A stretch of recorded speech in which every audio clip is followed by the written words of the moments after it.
Costa, vostè la paraula. Molt bé, jo penso que hi ha una foto en la que vostè, senyor Camps, i vostè, senyor Pla, estan donant-se la mà encantats d'haver signat un estatut que jo i molts valencians i valencianes creguem que va decebre les expectatives de molts ciutadans i ciutadanes que pensaven que era possible fer un estatut més democràtic i més avançat. Per tant, la nostra posició al voltant de l'estatut és palès. A mi em sembla que seria mala cosa que el senyor Camps intentara donar por i criminalitzar a ninguna formació política, entre altres coses perquè seran la majoria de la ciutadania els que decidiran qui governarà el País Valencià a partir del 27 de maig. I des de l'esquerra el que sí que li podem afirmar és que tenim una ampla cultura de l'acord. Un acord que es basarà en uns principis que per a nosaltres són la necessitat imperiosa d'incrementar l'autogovern i la qualitat de vida de la ciutadania del País Valencià. I en aquest sentit nosaltres el que apostem és per fer tota una sèrie de lleis que cal fer d'ací endavant perquè és l'única manera de garantir la democràcia social, l'única manera de garantir la democràcia participativa i l'única manera de garantir un futur digne per als habitants del País Valencià. Per tant, en primer lloc, evidentment, demanarem la concreció al voltant de la unitat de la llengua, que és algo que no diguem sols nosaltres, sinó que està en l'informe de l'Acadèmia Valenciana de la Llengua. Per tant, demanarem que la Generalitat retire de tots els recursos que estan en contra de l'acceptació de la unitat lingüística. Però també demanarem una llei electoral on desapareguen les barreres prèvies electorals i voldrem que el País Valencià siga un districte únic a l'hora de fer eleccions. Però en aquesta llei electoral és evident que es tindran que contemplar les qüestions de gènere i sobretot se tindrà que contemplar un compromís ètic d'apartar de tots els càrrecs públics a totes aquelles persones que estiguen imputades en qualsevol delicte que implique la prevaricació o la utilització indeguda dels fons públics. Miri, això té que estar en la llei electoral perquè serà l'única manera de que alguns el puguen complir. Però, a més, volem també una llei que garantesca la vivenda digna, perquè és necessari que els joves i les persones amb menys recursos puguen accedir a una vivenda en condicions. I res d'aixes bogades que planteja vostè d'hipoteques a 50 anys. De què estem parlant? D'un mileurista que es gasta en piso el 83% del seu salari i té que hipotecar-se per 50 anys? No, hi ha que garantir els drets perquè la vivenda és un dret bàsic i un dret que, a més, la Constitució està replegat al mateix nivell que altres drets com la sanitat o l'educació. També plantejarem el canvi de lleis pel que fa al sòl i pel que fa a l'urbanisme. Europa l'ha tirat vostè ja 3 vegades de les orelles per fer una política que està en contra de lo que és absolutament admissible en els països del nostre entorn. També parlarem d'una llei d'austeritat. No és possible que el govern valencià en propaganda i en multireportatges es gaste 10 milions d'euros per a dir què fa allò que no fa.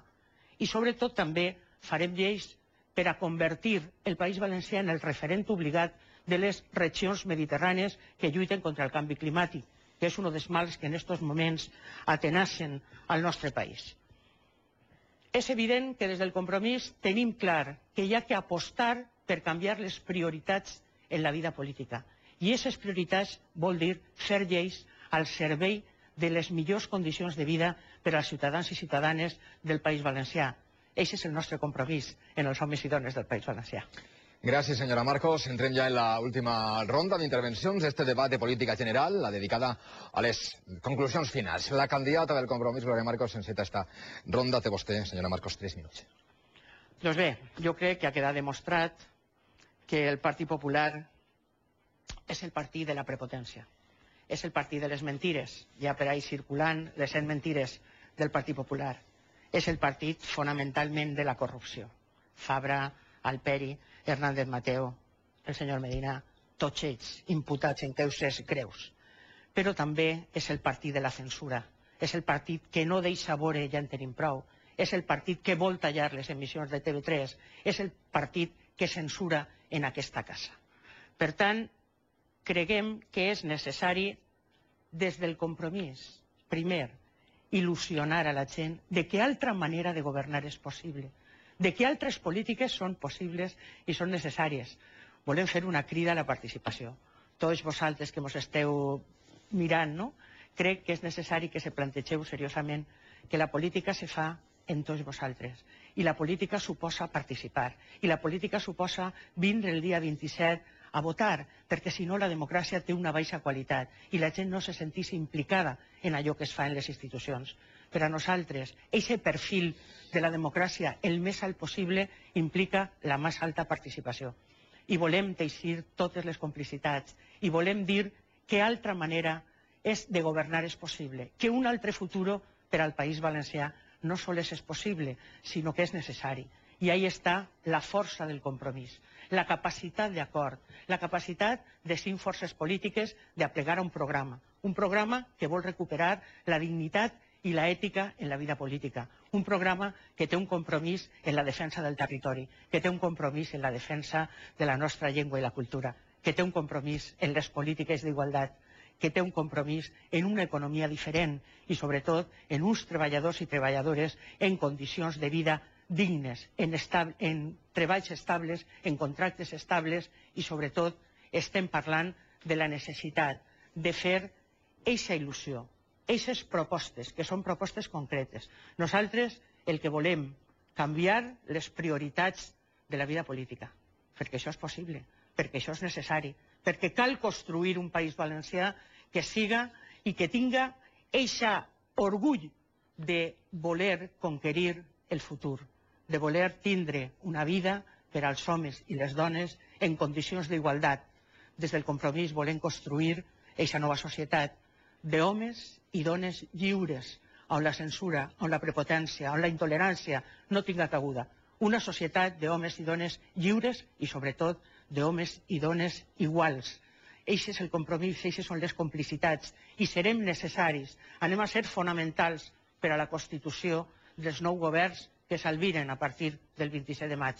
S'ha acabat el cicle de la dreta i es comença un altre cicle, el cicle de l'esperança, el cicle de la il·lusió que sols es pot construir des de l'esquerra, des del valencianisme progressista i des de l'ecologisme polític. Gràcies, senyora Marcos. Senyor Pla, té vostè la paraula per a la ronda de conclusions. Disposa de 4 minuts.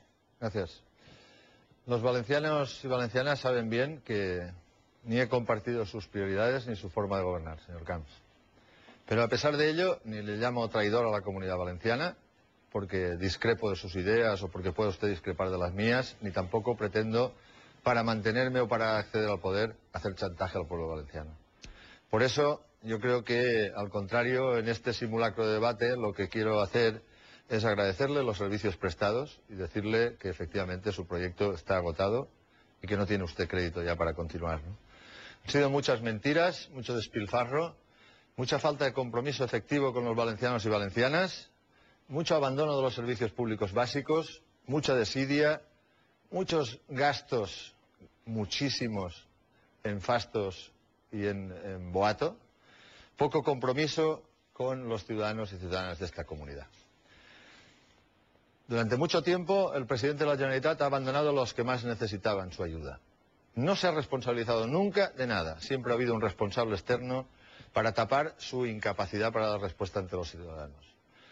Antes hablaba de los familiares de las víctimas del metro. Me comprometo a que si los valencianos y valencianas me dan su confianza, será la primera reunión que establezca con ellos. Como haré también con los afectados por la hepatitis C que han estado 9 años esperando a ser atendidos. Por cierto, siempre rindiendo pleitesía a los poderosos, pero poco con la gente. Mire, hoy mismo hemos tenido la oportunidad de ver cómo el barrio de Patrais en Valencia ha sufrido algo que nosotros ya preveíamos y denunciábamos. El presidente de la Generalitat nunca ha tenido la oportunidad de atender las peticiones de los ciudadanos y ciudadanas del barrio de Patrais. Sí, de hacerse muchas fotos en el desafío español.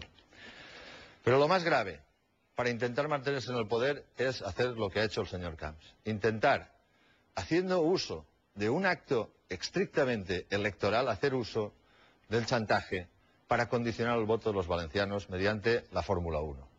Fórmula 1 sí, chantaje no. Yo me comprometo a no realizar este tipo de actuaciones que denigran en todo caso a la clase política en su conjunto.